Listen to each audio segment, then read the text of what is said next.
Então, pessoal, venho aqui convidar vocês para o evento Seres das Estrelas, aqui em Porto Alegre, no dia 28 de setembro.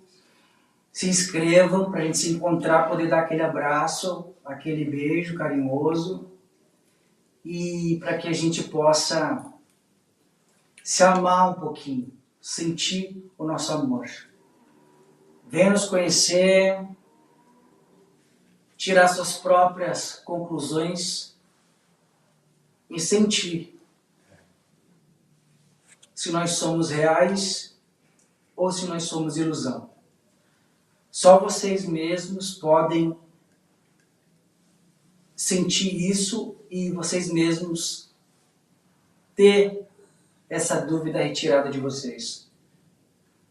O que eu posso dizer é que provavelmente vocês vão ver nesse evento é algo que vocês nunca viram em lugar nenhum no planeta. E relembrar um pouco do amor de Jesus. Saudações, seres divinos! Como vocês estão? Estamos aqui na nossa live de quinta-feira do estudo do livro Um Curso em Milagres. Gente, o evento está chegando, né? Falta, assim, praticamente um mês. Passa muito rápido, né, o tempo. Esse ano, nossa, voou. E saudações a todos que estão chegando. Lembrando que o PDF do livro o amado ser de luz, Pedro, já colocou aqui para gente. Gratidão, Pedro. Estamos agora no capítulo 8 e faremos das lições 103 a 108, que são os exercícios ao final do livro, que a gente faz um por dia, né? Eu queria, enquanto as pessoas estão chegando... Oi, Dorcelina, boa tarde, ser de luz, tudo bem? Então, enquanto as pessoas estão chegando, hoje aconteceu uma coisa muito linda, assim, juro, uma cena que vai ficar, assim, na minha memória para o resto da vida. Eu costumo correr no mesmo lugar, aqui é cidade grande, né? Então, é bom você não fazer um exercício físico na rua. A gente acaba indo para algum lugar mais fechado, um parque, qualquer coisa assim, né? E o lugar que eu costumo frequentar, as pessoas elas fazem treinos para maratona, né? Elas têm equipes que estão treinando, às vezes tem treinadores, você vê pessoas acompanhadas, grupos, fazendo a corrida, né? E sempre muito concentrados, sempre lá com aqueles relógios que ficam medindo qual é a performance, né, que a pessoa tem, né? Os corredores sabem, tem o termo pace, né, que se fala, que é quanto que corre, quantos quilômetros corre e o tempo correspondente, enfim. Então, esse pessoal fica muito concentrado. E eu sou aquela ponto fora da curva, porque eu faço a minha corrida por lazer, pelo prazer de estar ali na natureza, e eu vou num horário super cedo, porque eu gosto de assistir o nascer do sol. Aquele é o meu momento, assim, é o momento que eu faço uma coisa que eu gosto de fazer, estou em contato com a natureza numa cidade grande, então é uma super oportunidade. E convivo com essas pessoas que estão aí fazendo os treinos mais, vamos dizer, até profissionais. Tem alguns seres lá que são até profissionais, atletas de elite, fazem os seus treinos lá, enfim. E eu tô meio acostumada que são poucas as pessoas que param para fotografar ou para apreciar certas coisas que acontecem, algum pássaro diferente que aparece, ou um céu que está em cores assim inexplicáveis, indescritíveis e que a gente acha lindo. Então é uma coisa que não é muito comum. Você vê muito pessoas tirando foto delas, assim, selfies, né, delas treinando, delas no parque. E hoje, o nascer do sol, ele estava assim uma coisa espetacular. espetacular. Foi a primeira vez na minha vida, em anos, são muitos anos que eu vou nesse mesmo lugar para correr, muitos mesmo.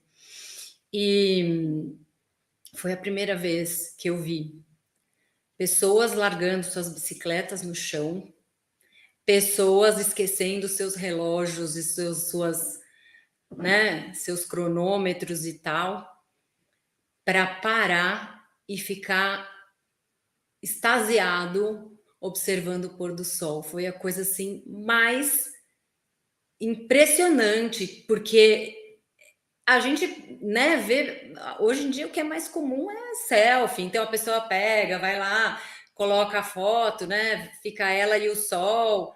Agora assim, as pessoas não conseguiam respirar, sabe? Parecia que o tempo tinha parado, tava todo mundo ali de pé, observando o nascer do sol, e aquilo ali, assim, foi de uma magnitude, de uma beleza que foi muito chocante e sabe, me deu veio assim um pensamento para mim, nossa, olha, todos nós somos tocados pelo divino. Por mais absorvidos que estejamos na nossa rotina, por mais adormecidos e distraídos, né, que possamos estar nesse mundo tão dinâmico em que vivemos, acostumados a fazermos sempre as mesmas coisas e tudo mais, ou até nesse caso em especial, né, se dedicando a algum esporte, as pessoas estavam lá e assim foi muita gente parada assim no gramado, olhando para o sol, sem máquina fotográfica, sem celular, sem nada. As pessoas estavam assim extasiadas. E foi uma cena muito linda que eu nunca mais vou esquecer. Me marcou muito porque, sabe, as pessoas se deram a oportunidade de apreciar a criação. E o sorriso, o semblante das pessoas. As pessoas pararam para olhar o divino, as pessoas pararam para olhar para o amor. E isso foi, assim, muito, muito bonito de se ver. E aí como tá tão assim forte a imagem, né, na minha mente, né, gravada em mim, assim, que eu não poderia não contar para vocês isso, porque quanto, né, que a gente vê isso ao longo do dia, né? Até mesmo quando a gente está em algum lugar de férias, assim, que são lugares bonitos, normalmente mais na natureza, a gente não vê assim tanta gente se esquecendo de tudo e parando para olhar o amor de Deus ali presente, naquele sol irradiando uma luz incrível, uma força, uma potência. Então, que legal, né? Eu achei assim uma coisa bem forte assim. Saudações, Roberto, saudações. Então, eu queria saber se vocês já se perdoaram de verdade, antes da gente continuar o nosso capítulo 8. Essa é uma pergunta que a gente tem que se fazer todos os dias, sabe? Porque a gente precisa, em primeiro lugar, dar chance para a gente mesmo de ser feliz, né? Será que a gente já se tirou da cruz? Será que de vez em quando a gente não se coloca na cruz mais uma vez, né? Ou a gente está vivendo já a realidade da autorressurreição, que é o que o Cristo quis deixar com a mensagem dele, né? Então, é por isso, é um processo, não é uma coisa simples de se fazer, né? É uma, é um processo que ele vai em pequenas camadas superficiais e aí ele vai indo para a profundidade. Por quê? Nós, muitas vezes, nós decidimos nós escolhemos de forma equivocada. E o que a gente precisa fazer é compreender que fizemos o melhor que podíamos, com a consciência que nós tínhamos naquele momento, né? Enfim, com aquela maturidade que a gente tinha naquele momento, com toda a história que a gente vinha carregando, e aí a gente fez escolhas que hoje a gente pode até não se orgulhar, né?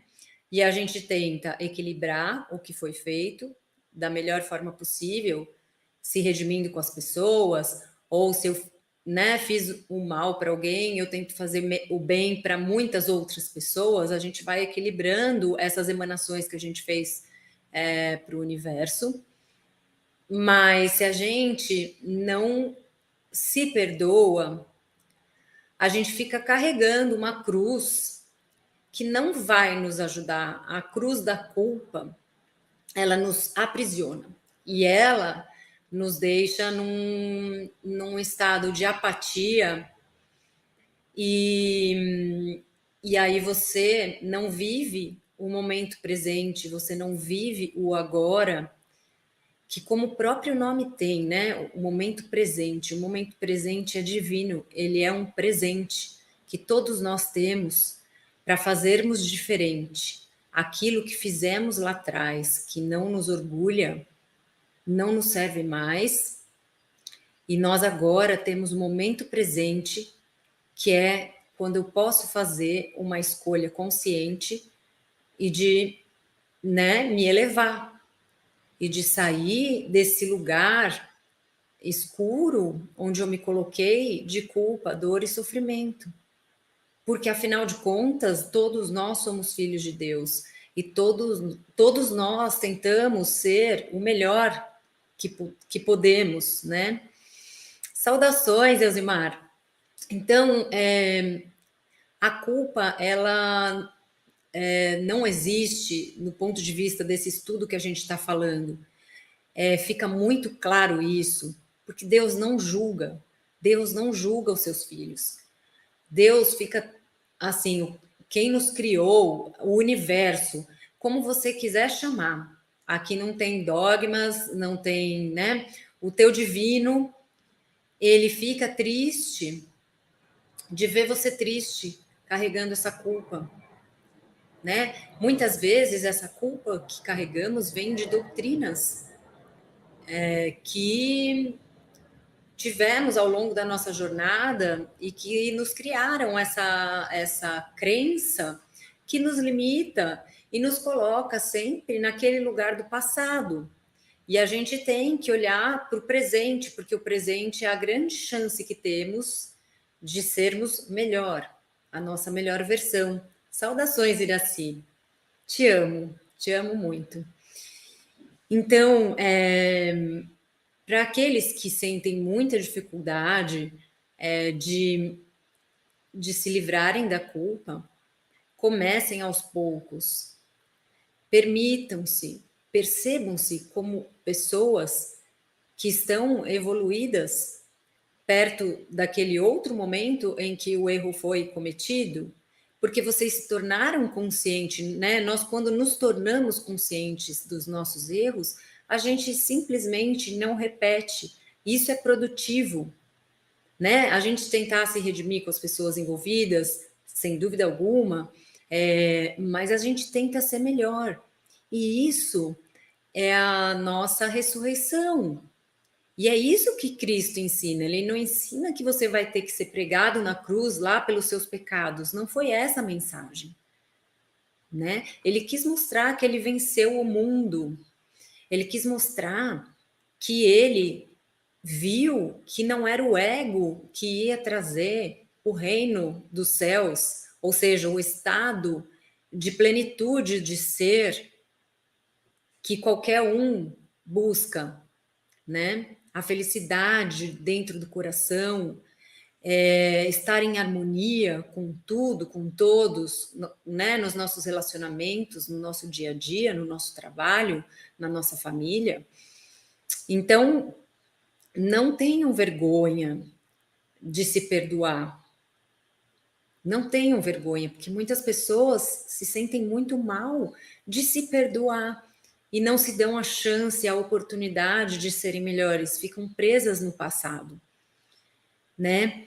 E então deixa tudo isso para trás. E isso é agora, é hoje.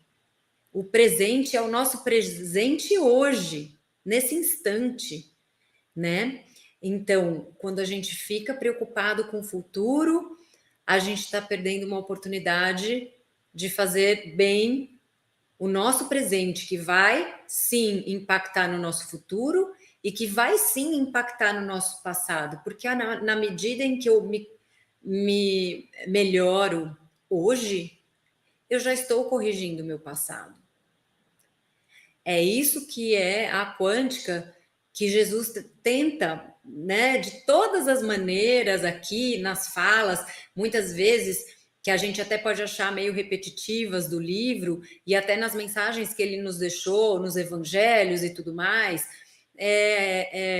Aqui a interpretação, né, as colocações que são feitas, eu acho que elas ficam mais claras ainda, né, na Bíblia, muitas vezes as mensagens estão lá de uma forma mais codificada e as interpretações também podem ter sido, enfim, colocadas de uma forma que fique mais distante, menos acessível do que nós temos agora a oportunidade de estudar, né, nesse livro. Aí, um dado interessante que eu trouxe para vocês aqui, né, que nós processamos em torno de 400 bilhões de bits de informações no nosso cérebro, só que a gente só nos dá conta de 2.000. Vocês têm uma ideia de como a gente vê uma realidade muito limitada? Né? Será que a gente vê a realidade com tanta capacidade que o nosso cérebro tem de processar e a gente só está se dando conta, tendo consciência, né, de 2.000 bits, perto dos bilhões, 400 bilhões de bits. Então, assim, vocês já se perguntaram por que isso, né? Então, assim, porque nós nos acostumamos, né? Nós nos acostumamos. Eu estava ouvindo uma história de quando a colonização das Américas foi feita, os navios estavam chegando ali nos lugares onde os índios moravam, e eles não tinham conhecimento de navios, eles não sabiam o que eram os navios, não tinham conhecimento, né, de navio, nunca tinham visto. E assim como eles nunca tinham visto, eles não enxergavam. Eles olhavam para o mar, as embarcações estavam todas ali chegando e eles não enxergavam. Até que um ser conseguiu enxergar e entendeu e percebeu. Então, assim, essa é a nossa busca da verdade, né? A gente, na verdade, a gente está olhando e a gente só percebe aquilo que a gente conhece. A gente não se dá a chance do novo, a gente não se dá a chance de compreender que tudo é possível, no divino tudo é possível, né? A gente vai falar sobre isso hoje no texto do livro, quando a gente vai falar do corpo como um meio de comunicação. Enfim, vamos recapitular a última live rapidinho, porque eu acho que tem uma ideia central, e essa ideia central ela já diz tudo do que a gente falou da live passada, que é o famoso conhece-te a ti mesmo, casado com a ideia do encontro santo. Então, o encontro santo é toda vez que você encontra um outro irmão que é parte da filiação daquele que nos criou, né? Então somos todos irmãos, somos uma única filiação. O outro ele existe para nos mostrarmos quem nós mesmos somos. Então, foi falado aqui que, da forma como eu vejo o outro, ou como eu trato o outro, ou eu vou me encontrar e vou me reconhecer quem eu sou de fato, ou eu vou me perder de mim, né? Então, quando eu julgo, quando eu limito o meu irmão a uma determinada atitude que eu considero incorreta, eu me perco de mim mesma. E eu tenho a grande chance de saber o amor que eu sinto no meu coração, o amor que eu sou capaz de oferecer, o amor que eu sou somente através do outro. Ele é que vai me dar essa grande chance de eu saber quem eu sou. Porque se eu não tivesse o outro do meu lado, se eu fosse para uma montanha de mochila e fosse buscar o autoconhecimento só ali, eu não poderia chegar no nível de compreensão de quem eu sou que eu posso chegar num relacionamento com os outros, né? Então, essa eu acho que é a mensagem mais primorosa da live passada. Saudações, Maria Cilei, Maria Claudete, Tamares e Dona Ivone. Muito bom tê-las conosco. Amo todas vocês. Então, essa, para mim, agora, sabe, essa coisa do encontro santo, ela ficou tão forte na minha memória que às vezes eu me pego assim conversando, coisa boba do dia a dia mesmo, e aí eu vejo as coisas acontecendo e eu fico assim, nossa, olha que encontro santo. Por exemplo, duas pessoas que não se davam bem por causa de uma terceira, por um episódio que aconteceu aqui na minha rua, a gente riu, todo mundo junto, e eu vi os dois rindo, os dois que brigavam rindo, e aí eu falo assim, gente, mas tudo é muito perfeito, né? Os cenários que se formam ao nosso redor, eles são essas grandes oportunidades que a gente tem, desses encontros santos e dessa subida de compreensão, desse, né? Você sobe um degrau de compreensão, de entendimento, e ali você vê tudo acontecendo, e aí você vê, eu posso até falar, foi um carro que parou na porta da garagem de uma casa, e aí ficou aquela situação que ninguém sabia quem era o motorista deixou o carro lá desde a 1 da tarde até as 5 da tarde, daí teve a troca de turno dos seguranças, que era um que ficava lá sempre brigando com o outro, os dois não se entendiam, só que aí quando a pessoa veio buscar o carro, a pessoa era uma pessoa muito, assim, parecia que ela estava meio anestesiada, sabe? E aí ela falava assim, eu não sei o que eu fiz. Eu nem vi que era a porta de garagem, que eu não podia estacionar. E ela falava isso. E aí alguém pegou e falou assim, nossa, mas como que não pode? Então virou um zumbi, né? Não enxergou. Aí os dois se colocaram a rir um com o outro, e aí se ajudando. E eu falei assim, nossa, olha isso, precisou acontecer isso para esses dois um dia rirem juntos, né? Assim, aí você começa a ver os cenários, você começa a ter as compreensões, né? Pensem sempre nesses encontros santos. Até quando vocês estiverem num momento assim de uma situação desafiadora com alguém que te tira do teu prumo, né? Que tira a tua paciência, começa a voltar para essa ideia do instante santo. O que aquilo está querendo te mostrar, né? Isso é muito, muito, muito libertador. Libertador, porque quando você vai vencendo essas questões todas, né, que cenários que se repetem porque você ainda não superou aquela situação, então vem um outro cenário muito parecido, mas a questão é exatamente a mesma.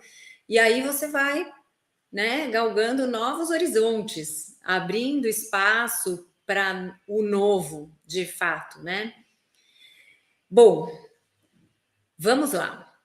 Então, hoje a gente vai falar mais um pouquinho. A gente está num capítulo que chama A Jornada de Volta, né? E a gente sabe que essa jornada de volta é um modo de dizer da gente reconhecer o divino em nós, que ele sempre esteve, mas nós nos afastamos do amor, nos afastamos dessa nossa essência. Então, a gente precisa fazer essa jornada de volta, através do auto-perdão, através do perdão de todas as pessoas, todos os nossos irmãos, reconhecendo que todos somos parte de uma filiação, de uma única, de uma unidade de filiação, né? Não somos filhos separados, né? Estamos nesse corpo aparentemente separados, mas estamos todos emaranhados. O que fazemos, o que eu faço impacta na vida de vocês, o que vocês fazem impacta na minha vida, nas famílias, então, isso ainda é mais intenso, porque o emaranhamento é mais forte ainda pelo sangue. Bom, então a gente vai falar aqui da dádiva da liberdade, né? A gente está aí nesse processo da jornada de volta e vamos falar um pouquinho sobre a liberdade. Que a vontade de Deus para ti é paz e alegria completa. E se a gente não vive isso, é porque nós mesmos estamos bloqueando, porque a vontade de Deus não oscila, né? Então, se a vontade de Deus é a paz e a alegria para a gente, e a gente está oscilando, Deus não oscila. Então, somos nós que estamos, de alguma forma, distraídos e bloqueando receber essa paz e essa alegria. Quando você oscila, você não acredita que estás nele. Você não acredita em suas leis que te governam, porque governam tudo. Você pode escolher desobedecer às leis divinas, o que te fará sentir-te só e impotente, porque estarás negando tudo a ti mesmo. Aí, Cristo vem como uma luz a um mundo que nega tudo a si mesmo.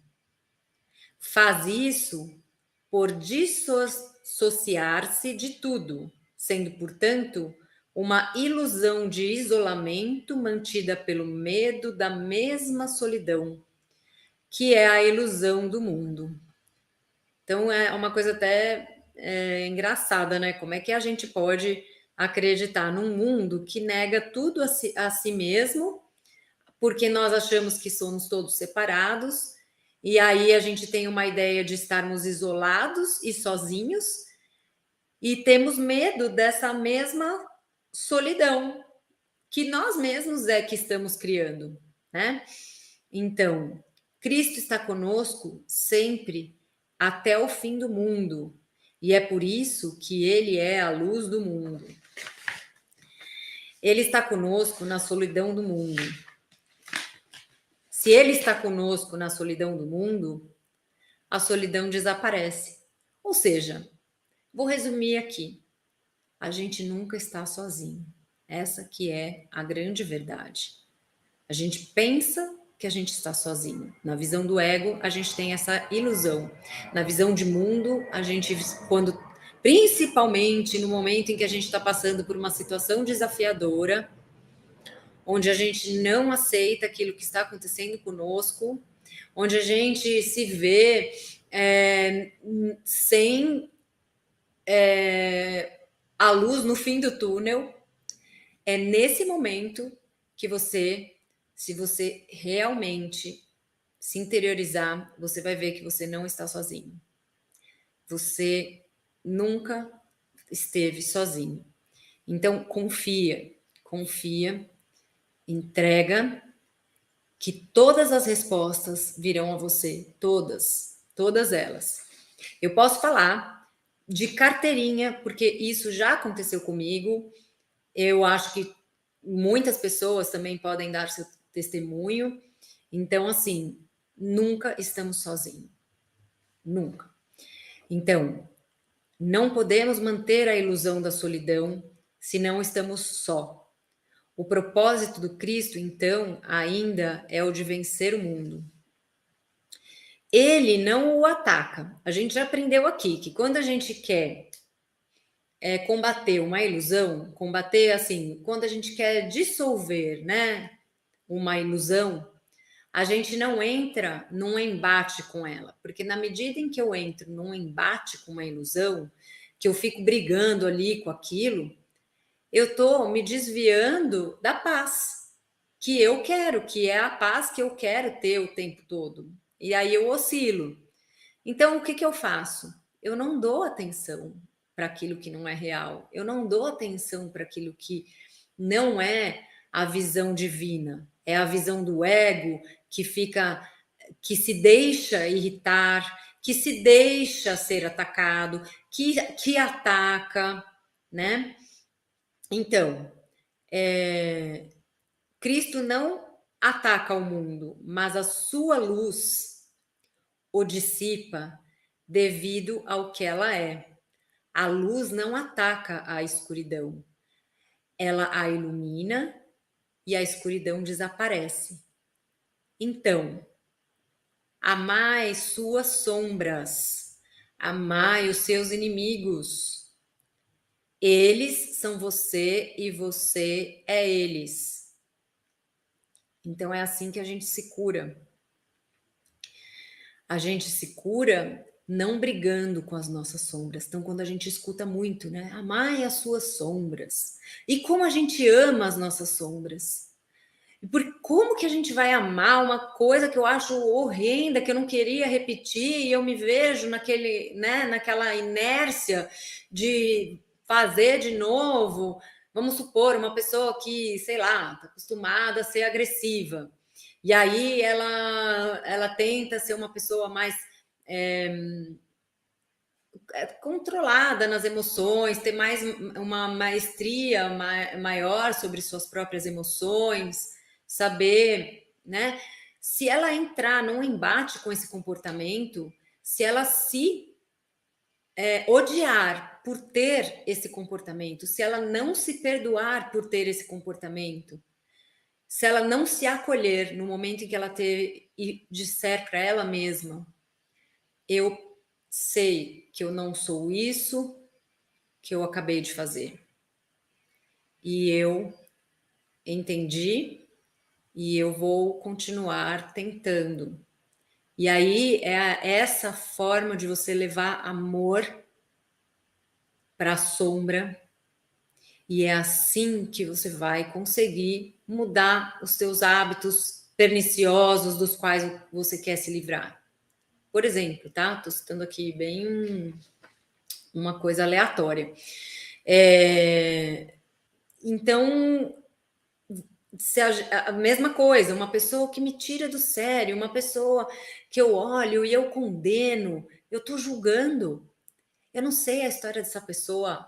Eu tenho que ser no mínimo impessoal, eu tenho que ser no mínimo neutra. Eu posso até não concordar com a atitude dela, mas eu não vou limitar aquele ser, aquela atitude ou aquele hábito que eu nem sei se ele também não está tentando se livrar, assim como eu estou tentando me livrar dos meus hábitos que eu não considero, dos quais eu não me orgulho, vamos dizer assim.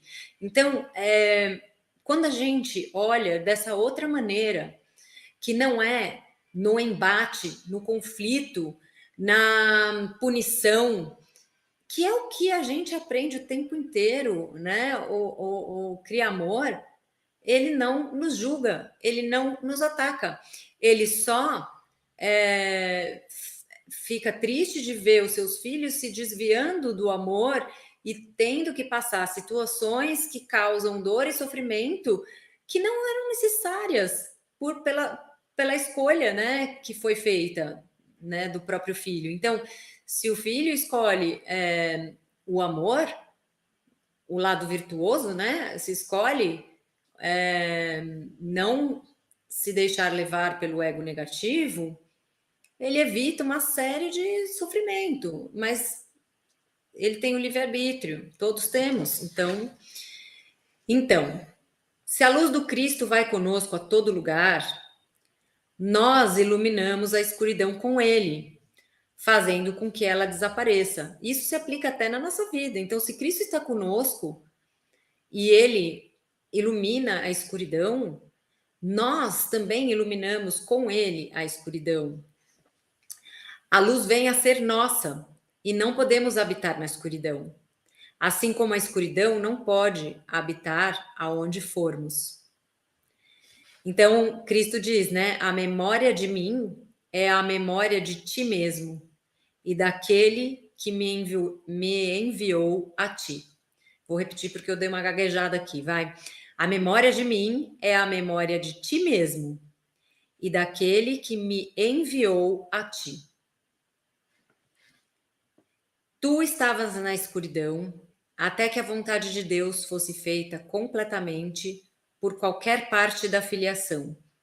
Quando isso foi feito, foi perfeitamente realizado por todos. O que ele quer dizer aqui? O Cristo, né? Enquanto todos os seres aqui estavam na escuridão, quando ele, o Cristo, ele é uma parte da filiação, que a gente já sabe que é una. Quando isso foi feito pelo Cristo, ele iluminou a escuridão, isso foi perfeitamente realizada por todos. De que outra forma poderia ser perfeitamente realizado? Minha missão foi unir a vontade da filiação à vontade do Pai, por estar eu próprio ciente da vontade do Pai.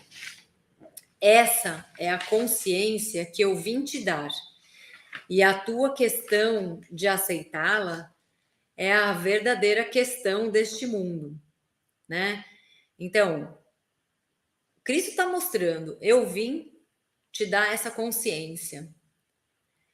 Ah, oi, Beta, tudo bem? Não tem problema, você assista quando você puder. Que bom que você hoje conseguiu. Seja muito bem-vinda. Então, o Cristo veio nos dar esta consciência. Ele não veio salvar os pecados do mundo, ele colocou luz na escuridão. Então, ele veio nos dar a consciência de que nós somos a vontade do Pai e, portanto, a nossa vontade é a vontade do Pai. Nós estamos no Pai, nós estamos nele, nós somos parte dele, né? Então, dissipar o mundo, dissolver, né, toda essa visão que a gente tem de mundo, que é uma ilusão, é o que ele está chamando aqui de salvação. A nossa salvação é a gente parar de enxergar o mundo com os olhos do ego, tá? E aí ele fala assim, e nesse sentido eu sou a salvação do mundo. O mundo, portanto, tem que desprezar-me, rejeitar-me, porque o mundo é a crença em que o amor é impossível. Portanto, por isso ele foi crucificado. Porque esse mundo de ilusão, onde o amor não é possível, que mais a gente esperaria? É o que ele fala. Esse mundo vai me desprezar, vai me rejeitar, porque ele é a crença em que o amor é impossível. Se aceitares o fato de que estou contigo, aí você começa a negar o mundo ilusório e você começa a aceitar o divino. Minha vontade é a vontade de Deus e a tua decisão de me ouvir é a decisão de ouvir a voz divina e habitar na vontade divina. Assim como ele me enviou a ti, eu te enviarei a outros e irei a eles contigo para que nós possamos ensinar-lhes a paz e a união. Então, ele está o tempo inteiro conosco, ele nos ensina, e na medida que a gente aprende, a gente ensina, e ele vai conosco, ensinar conosco, porque toda vez que ensinamos a paz e a união, é isso que recebemos de volta. Você quer que o mundo e você tenham paz? Então, dar é igual a receber. A cura não vem de fora. Tens que aceitar a orientação que vem de dentro e ela precisa ser aquilo que você legitimamente quer, tá? Então, Não adianta ficar com o pé em duas canoas. Ah, eu quero só de vez em quando, mas de vez em quando eu também vou ficar irritada e não quero saber, e é isso mesmo. E eu sou assim e ponto final, né? A gente já viu aqui que não é bem isso, que assim, ou é ou não é. Aqui não existe meia verdade. Então você precisa querer. Ou então a cura nem terá significado para ti, né? Por isso, a cura é um empreendimento de colaboração. O Cristo ele pode nos dizer o que fazer, mas a gente precisa colaborar, acreditando que ele sabe o que é melhor para nós. Só então nossa mente escolherá o seguir. Sem essa escolha, não poderíamos ser curados, porque teríamos decidido contra a cura. Como não tem meia-verdade, né? Você tem que escolher, ou você quer a cura, ou você não quer. Não tem assim, eu quero mais ou menos. E ou a gente escolhe seguir o ego, ou a gente escolhe seguir o nosso divino, o nosso Cristo interno. A cura reflete a nossa vontade conjunta. Isso fica óbvio quando consideras para que serve a cura. A cura é o caminho no qual se vence a separação. A separação é vencida pela união. A tua mente define a tua condição. É tua responsabilidade decidir-te inequivocadamente pelo abandono da mente dividida e de te unir. A mente é o mecanismo de decisão.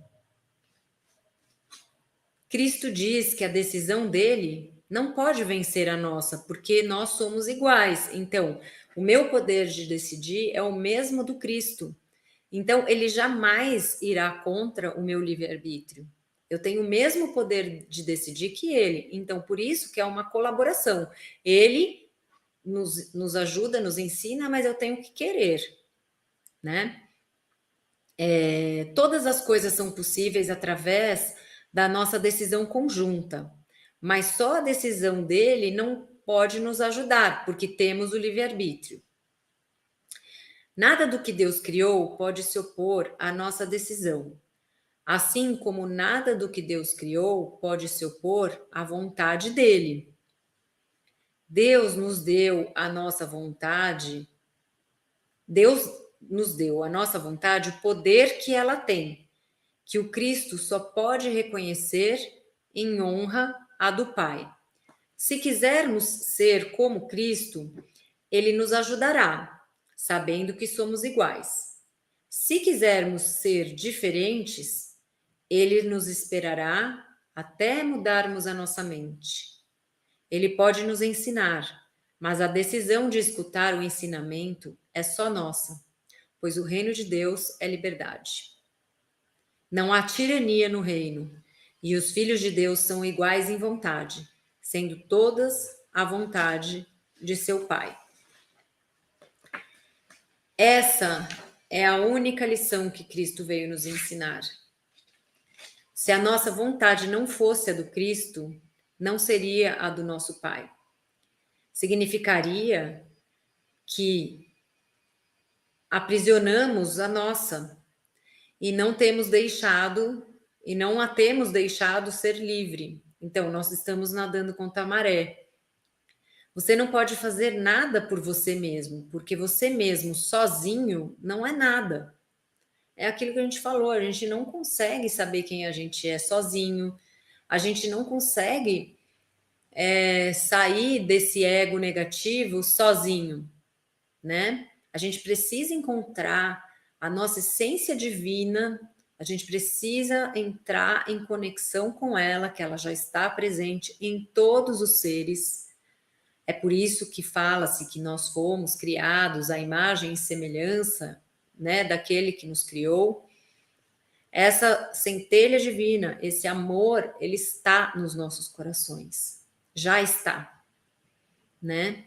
E toda vez que eu me oponho a essa ideia e que eu acho que a minha vontade é diferente da vontade daquele que me criou, eu estou indo pelo ego, portanto, então eu me aprisiono, porque eu me limito, eu vejo as coisas distorcidas, eu vejo as coisas como um ataque, como culpa, como vingança.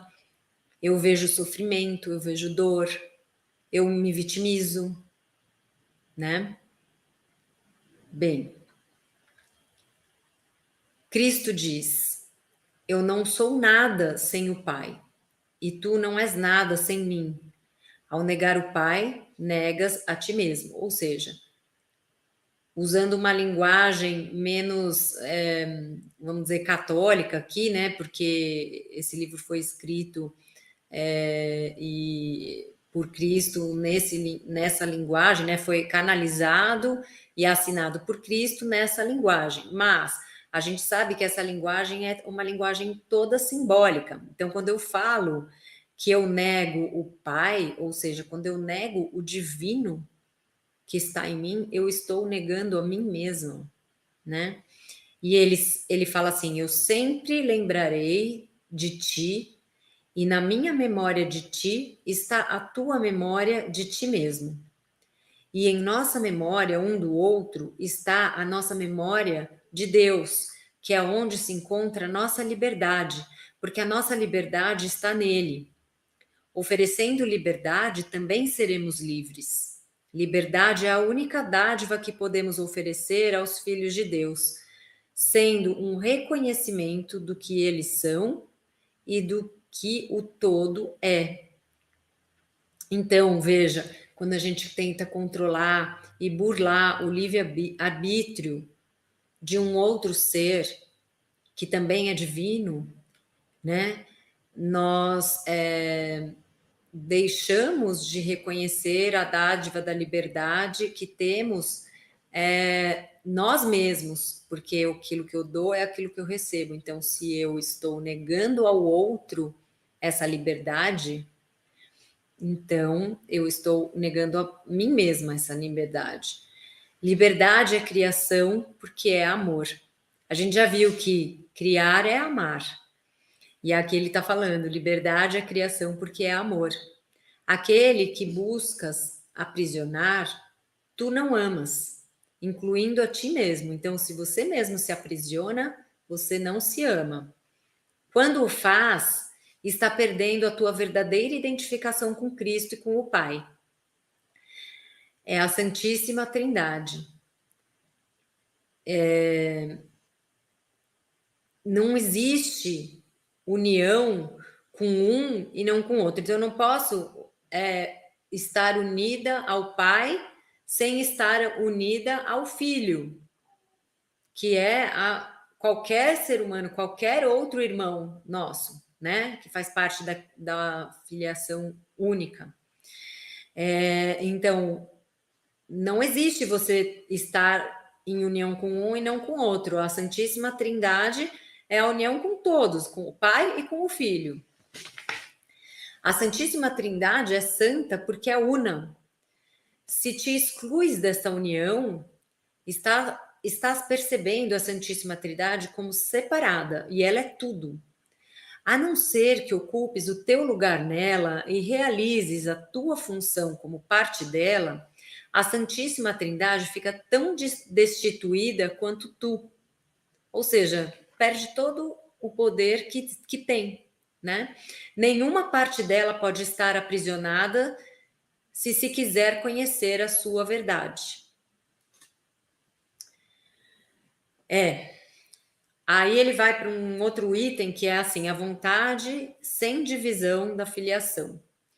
Não é possível estarmos separados da nossa real identidade e nos sentirmos em paz, né? Então, se a gente fica se identificando com aquelas baboseiras que o ego nos diz que somos, definitivamente a gente está em conflito, né? A dissociação não é uma solução, é uma ilusão.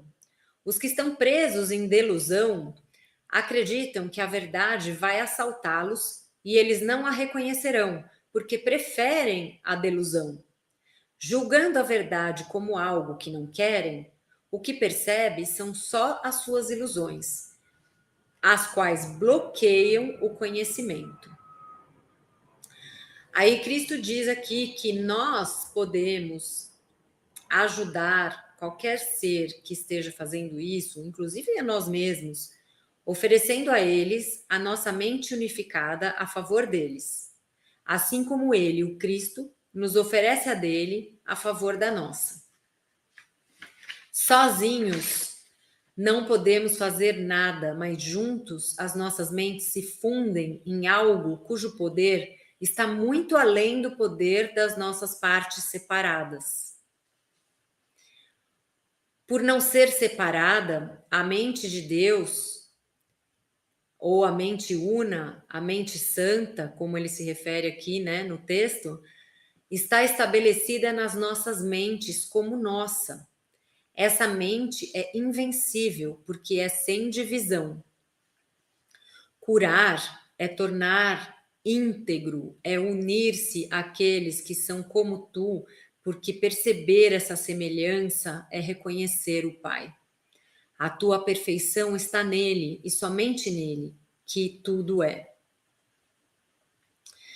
O reconhecimento do todo é o reconhecimento de si mesmo.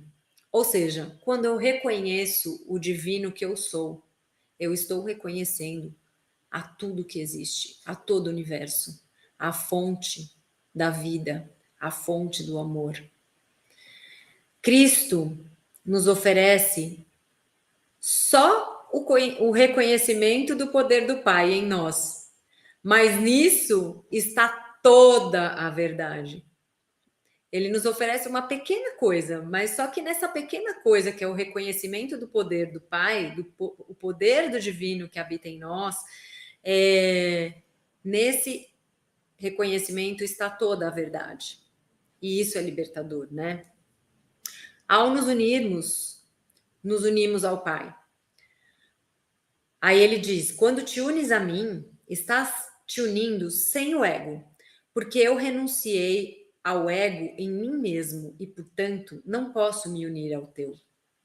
Né? Então, como ele já reconheceu que o ego não é o caminho, ele nos traz essa consciência e ele nos reconhece como divinos também. Ele não pode reconhecer a nós, né, seus irmãos, como egos, né?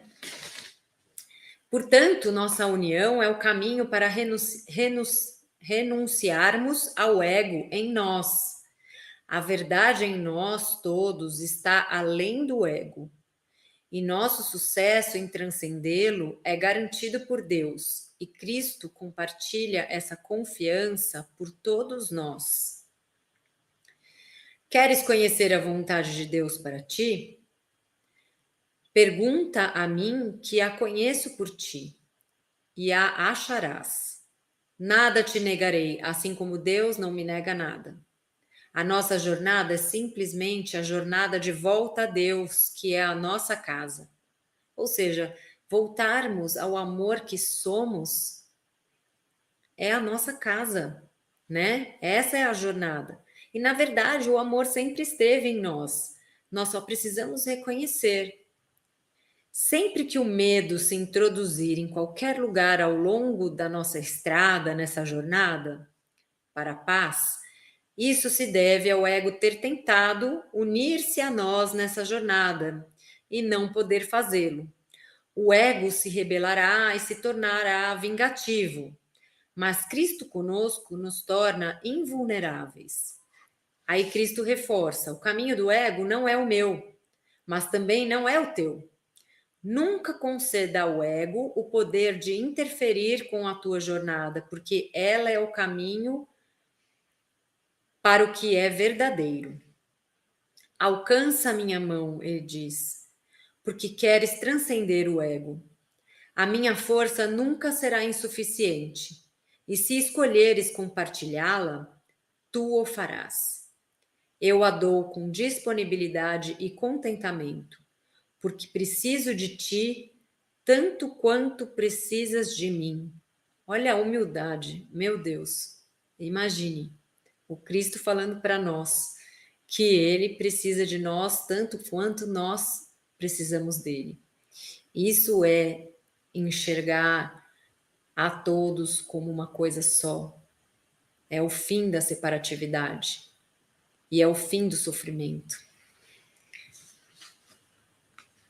Então, ele não se coloca jamais numa posição de superior, nem de irmão mais velho. Aqui, ele não está nem se colocando como um irmão mais velho, que a gente às vezes acaba acostumando a ouvir, né? Ah, porque ele chegou antes, né?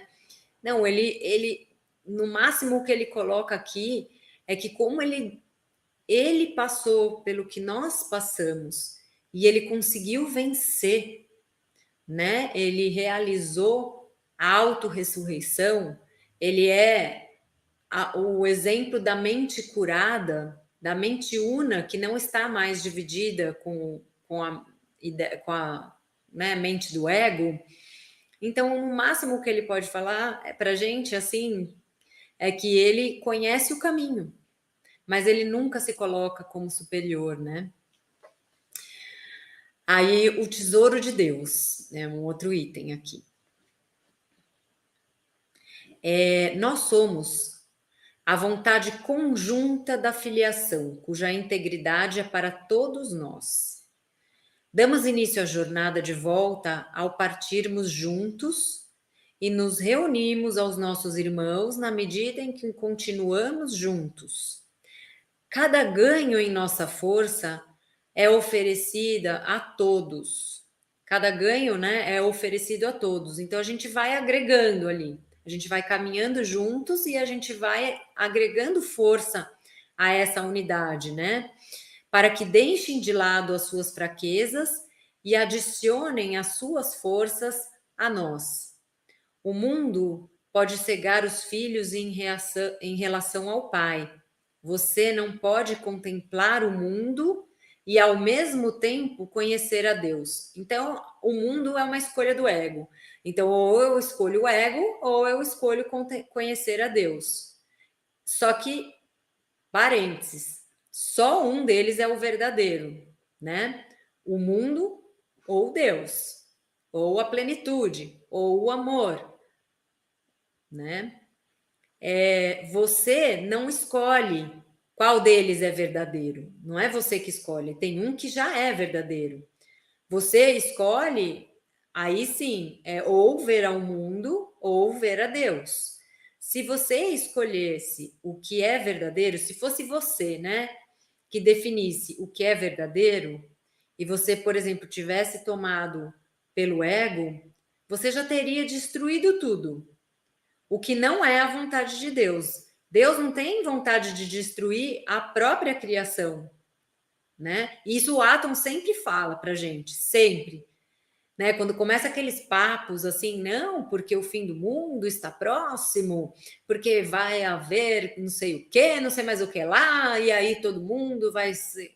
Então, ele fala assim: meu Deus, como que o Criamor, com todo o amor que ele sente por tudo que ele criou, pelos seus filhos, por toda a criação, ele vai querer destruir alguma coisa. Isso é a visão do ego. O ego enxerga tudo como destruição, como sofrimento, dor e tudo mais. O que Deus e seus filhos criam é eterno, e apenas nisso é que está a alegria para todos. Somos como o filho pródigo, que trocamos tudo que a gente tinha, a nossa casa, o nosso pai, a gente trocou por nada. A gente trocou por esse mundo, pelo ego, pela essa visão toda distorcida, deturpada, né? E a gente agora, nessa jornada de volta, a gente, ao voltarmos a essa nossa essência divina, o Pai está de braços abertos nos esperando, com alegria, porque seu filho é seu único tesouro. Por isso que o item chama, né, o tesouro de Deus. É possível que as criações do próprio Deus tenham alegria naquilo que não é real? E o que é real, exceto as criações de Deus e as que são criadas como as dele? Tu não fizeste a ti mesmo e nem designaste a tua função. A única coisa que tu fez foi a decisão equivocada de ser indigno de ambos, do que tu és e da tua função, que te foi dada por aquele que mais te ama. Tu és o tesouro de Deus e o que ele valoriza tem valor. A tua função é adicionar ao tesouro de Deus por criar o teu. Então, somos deuses, viemos para criar e para adicionar ao reino, para adicionar às criações divinas. Todos nós somos divinos e temos esse poder de criar. E criar é somente com amor. Tudo que é feito sem amor não é considerado criação, é considerado feitos do ego aqui no livro, né? E não tem valor algum, inclusive. A alegria do Pai está em criar-te, e Ele estende a sua alegria para todos os seus filhos.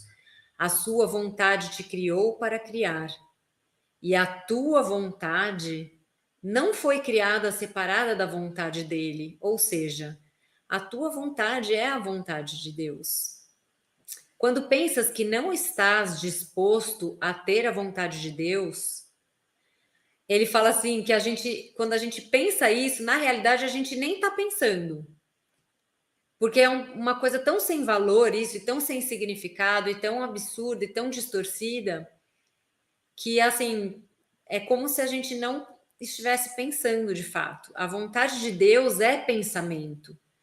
Não pode ser contradita pelo pensamento, porque Deus não contradiz a si mesmo. Então, como é que um pensamento que eu tenho pode contradizer ao pensamento divino? Porque Deus não se contradiz. Então, eu não posso, com um pensamento meu, contradizer a Deus, porque eu tô com a mente de Deus está em mim. No entanto, o teu pensamento, quando ele vem assim do ego, né? Aliás, o teu pensamento é tão poderoso que pode até mesmo te aprisionar, que é quando vem do ego mesmo. Aprisionar a mente do Filho de Deus, se assim escolhermos.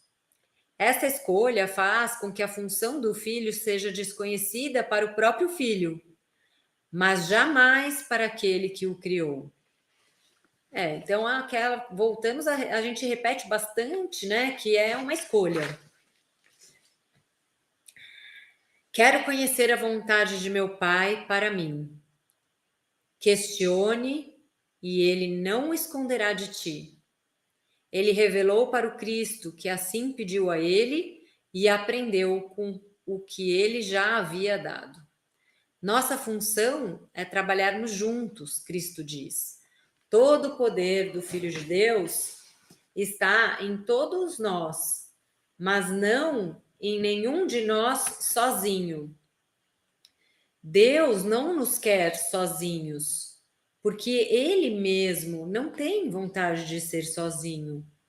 Ele transbordou de amor e ele se expandiu em toda a criação. Ele nunca quis ser sozinho. Ele é compartilhar, ele é a extensão, ele é o dar sempre, a abundância, a prosperidade, a saúde, a plenitude. Ele estendeu o seu amor através de nossas criações. E nós estendemos o nosso amor e aumentamos a alegria da Santíssima Trindade. A jornada de volta a Deus é meramente o redespertar do conhecimento acerca de onde tu sempre estás e do que és para sempre. É uma jornada sem distância para uma meta que nunca mudou. A verdade só pode ser experimentada. Então veja, né? Quando o comandante Atom fala para a gente assim, vocês vão um dia descobrir que vocês nunca saíram do lugar. Então, isso, se não voltarmos, Deus não será completo, é Deus não será completo. Ele, assim, no que a gente aqui aprende no livro, Deus é todos, somos todos nós. E na verdade, não existe esse não voltarmos, né, Dona Ivone, na minha compreensão aqui, né, quando eu penso assim, veja como a gente escuta que a gente já venceu, a gente já ascendeu, né? Nós já somos vitoriosos, mas nós estamos aqui numa lembrança do passado, nos curando e melhorando ainda mais aquilo que já viemos e já fizemos no passado, né? Então, de fato, Deus já é completo, porque nós já estamos com Ele, né? Então, é só uma questão, pelo que eu entendo, Dona Ivone, da nossa conscientização disso, de que nós já estamos nele e já somos ele. Então, não é uma jornada de volta. Deus não está nos esperando, e se a gente não voltar, ele não será completo, ou se a gente demorar a voltar. Eu vou colocar aqui a forma que eu entendo. Eu entendo assim: Deus já é completo. E ele se entristece de ver a gente não entendendo isso da gente mesmo, a gente não tendo a consciência disso. Mas nós já somos, ele já é completo. Não é uma questão de demorar ou não demorar, porque para Deus não existe tempo, né? É uma questão dele ver os filhos sofrendo porque fazem escolhas que não são pelo amor, e aí ficam lá tendo uma série de experiências de dor e sofrimento que não seriam necessárias, certo? Porque nós já somos o amor, nós já estamos com ele, ele não nem está nos esperando porque nós já estamos nele, né? Ele só fica triste de ver que, em função do nosso livre-arbítrio, a gente acaba escolhendo pelo ego negativo e acaba tropeçando, encontrando aí uma série de coisas que a gente não precisava, né? Então, exatamente, Beta. Então, o que eu entendo é que nós já estamos com ele, nós já somos ele e ele já é completo. Só que a gente ainda não se deu conta. A gente não deu a chance para nós mesmos para nos reconhecermos como divinos, tá? Eu estou falando no geral, tá, gente? Porque esse processo, ele é individual, né? É um processo individual. Apesar da gente estar juntos como unidade de filiação e comunidade da criação divina, os processos, eles são individuais, né? Eu preciso me reconhecer divina,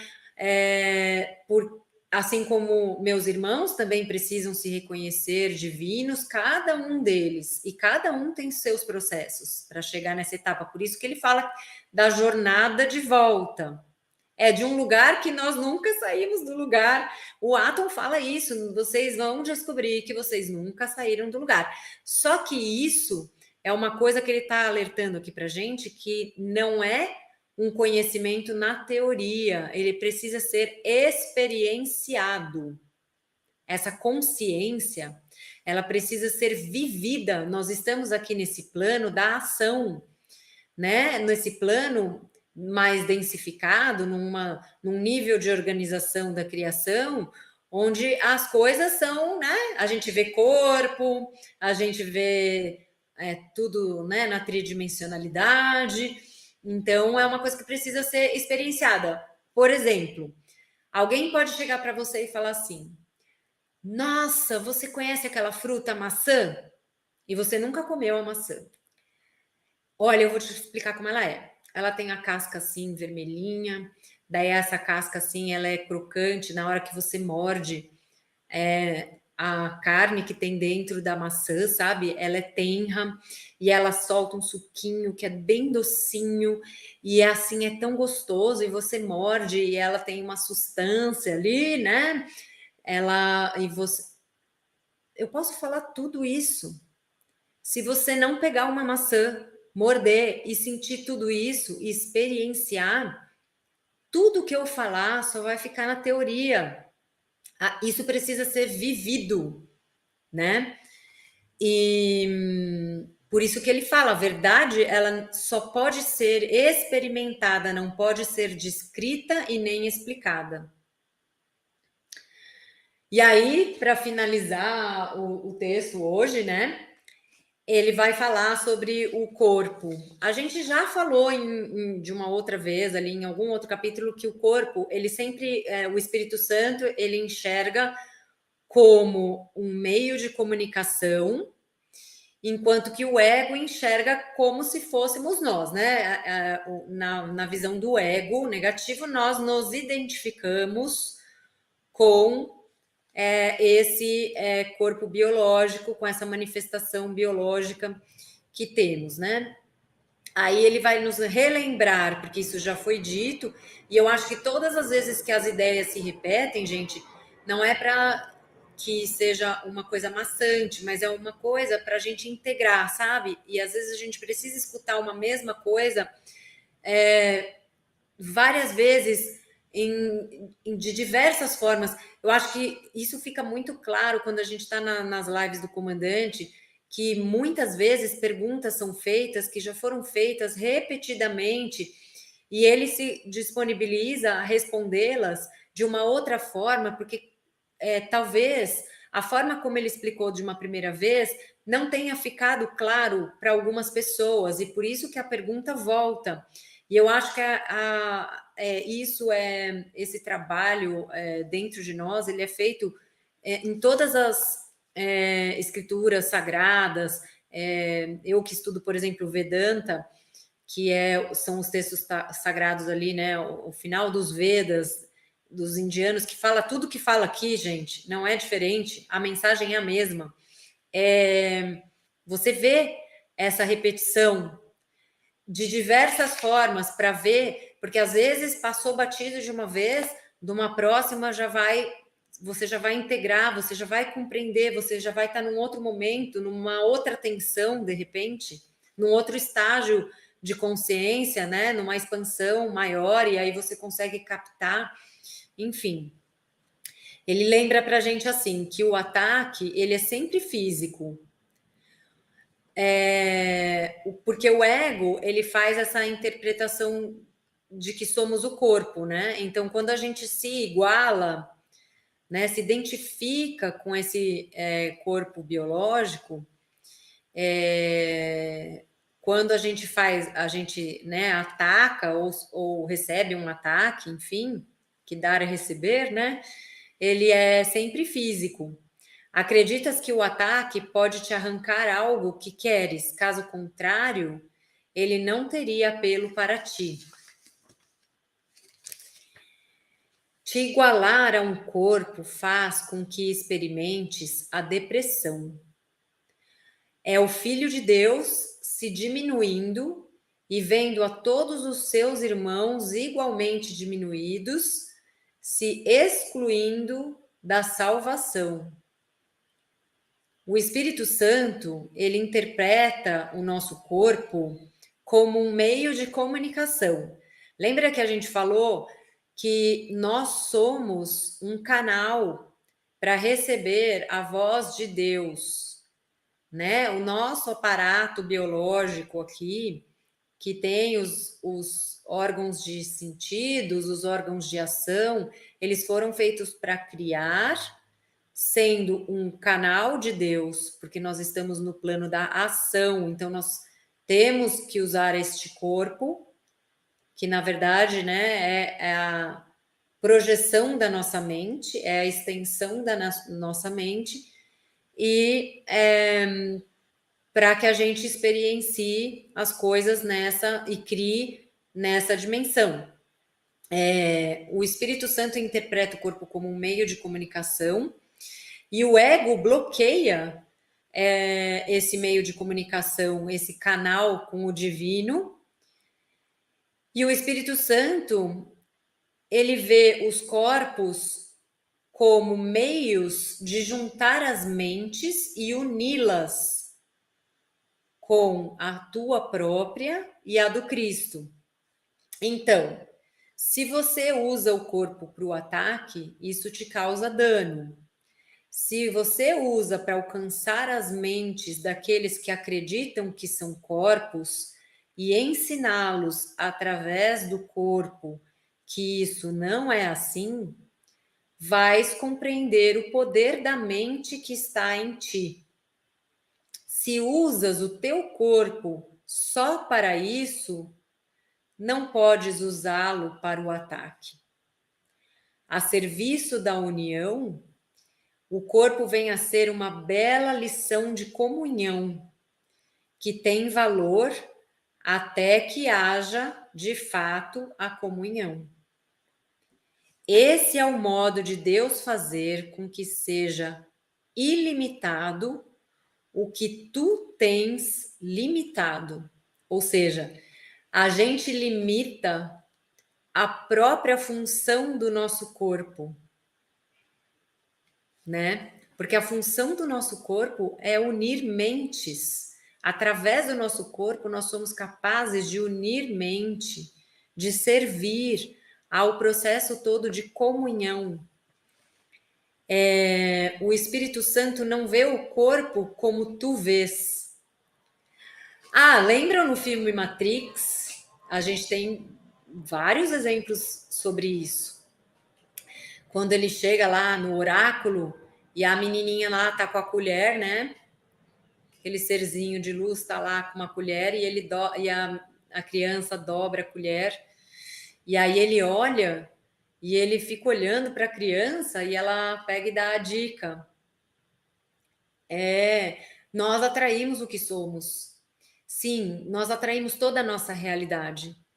Nós atraímos tudo que está ao nosso redor. É por isso que a gente precisa ficar muito atento àquilo que está acontecendo, às repetições de cenário. Gente, eu parei um pouco de ler aqui os comentários, deixa eu dar uma olhada aqui, ó. Eusimar, que linda constatação. Deus não quer viver sozinho. É lindo, é lindo. É uma constatação aqui que o livro nos traz, que é assim, é preciosa, né? É uma coisa assim que emociona até.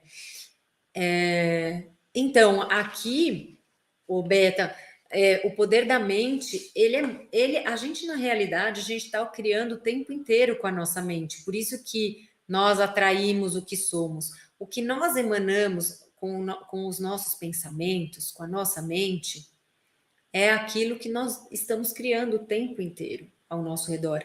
E aí tem todos nós, por que somos deuses? Porque nós vamos criando a nossa própria realidade. Então, por exemplo, eu estou criando a minha realidade, aí a minha mãe está criando a realidade dela, o meu pai está criando a realidade dele, o meu marido está criando a dele, você está criando a sua, porque nós somos deuses das nossas próprias realidades, né? E juntos, com essas nossas criações, das nossas realidades, nós estamos criando em somatório a realidade do coletivo. Por isso que nós temos que mudar essa chavinha da nossa mente, do ego, de pensarmos como ego, de deixarmos essa mente dividida e deixarmos a mente una, que é a mente santa, que é a mente divina que está presente em nós, criar. Porque daí serão criações amorosas, virtuosas, e aí nós conseguiremos mudar o coletivo. É por isso que essa coisa que ele fala da comunhão, da integridade da filiação, da unidade da filiação, da gente juntar forças, da gente, cada vez que a gente junta um irmão, a gente faz ele se esquecer das próprias fraquezas e juntar forças, a nossa força única, para a gente poder fazer a mudança que a gente quer ver, né? Então, aí eu estava falando do Matrix, né? Que então a menininha, a criança fala para ele assim: não existe colher, é você que se dobra.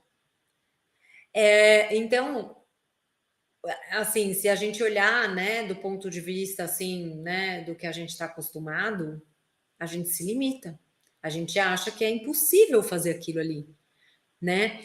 E da mesma forma como ele começa a voar, né? Ele descobre o poder que ele tem, porque uma hora até é falado assim, ele escuta uma voz, né? Liberte a sua mente. Liberte a sua mente. E aí ele sai voando. Isso é muito a forma de mostrar para a gente que somos capazes do impossível e que somos nós quem nos limitamos, né? Daí, o Espírito Santo sabe que a única realidade de qualquer coisa é o serviço que rende a Deus em nome da função que ele lhe dá. Então, o nosso corpo, a função dele é servir a essa criação, é criar, é amar, é unir mentes, é a comunhão. E isso vai muito além daquelas funções que nós, na visão egoísta e separada, a gente atribui ao nosso corpo. E aí ele fala assim, a comunicação, ela elimina toda a separação.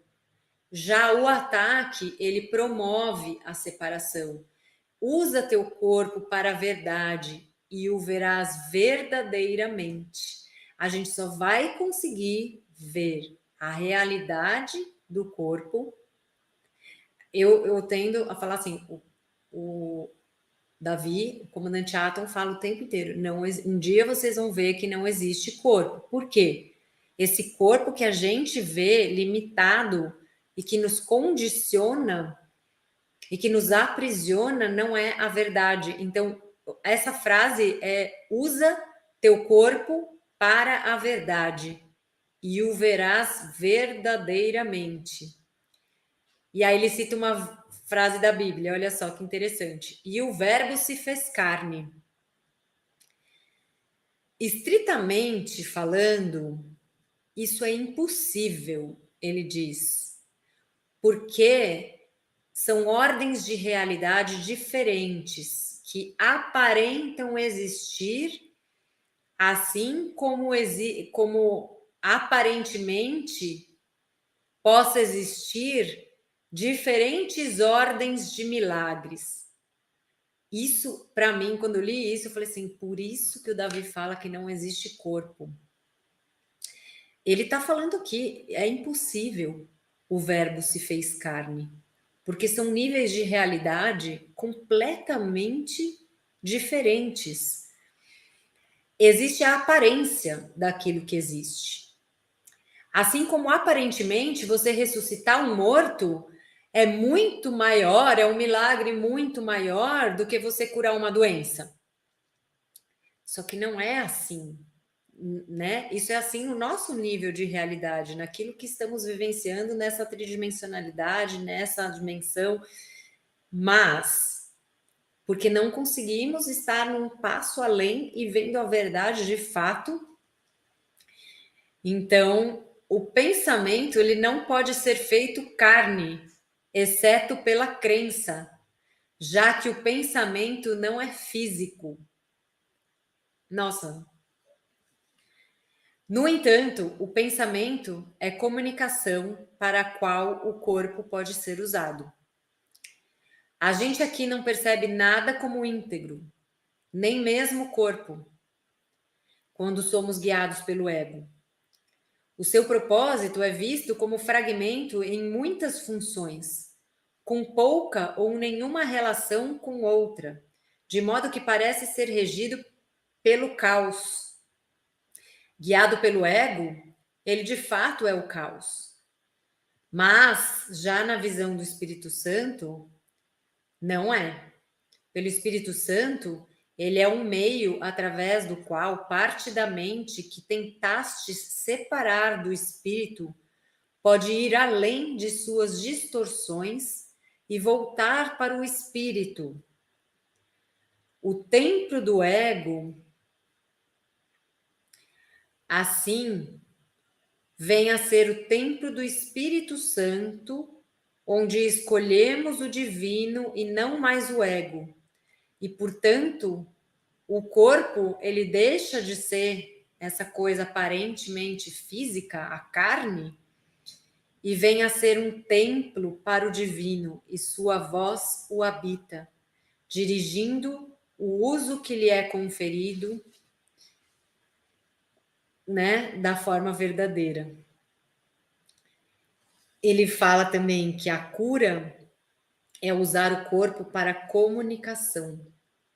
E isso a gente vai continuar na próxima live, gente, porque dá pano para manga. Essa parte é bem profunda.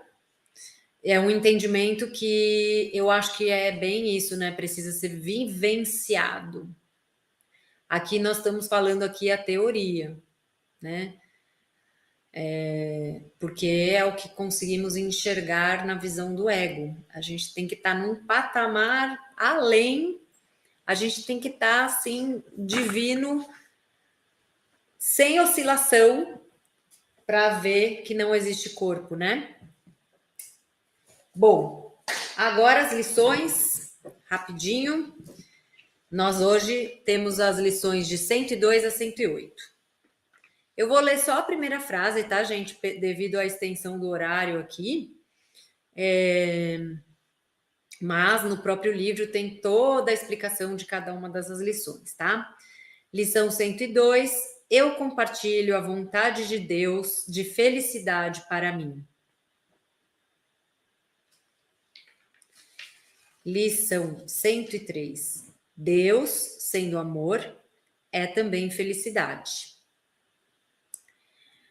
Lição 104. Eu busco apenas o que pertence a mim na verdade. Ou seja, as dádivas de Deus já me foram dadas. E é isso que eu busco, aquilo que me pertence já a mim. Lição 105. A paz e a alegria de Deus são minhas. 106. Que eu me aquiete e escute a verdade. É a voz do silêncio. Lição 107. A verdade corrigirá todos os erros na minha mente. Por isso ela nos libertará. E, finalizando, lição 108. Dar e receber são um só na verdade. Certo? Gratidão a todos que estiveram aqui conosco online, né? E os que assistirão posteriormente. Saudações. Fiquem na paz, no amor. Se perdoem. Vivam o presente, fazendo melhores escolhas, que isso altera o seu futuro, cura o seu passado. E seguimos juntos. Um beijão a todos. Gratidão. Beijinhos de Portugal. Beijinhos a todos de Portugal. Gratidão.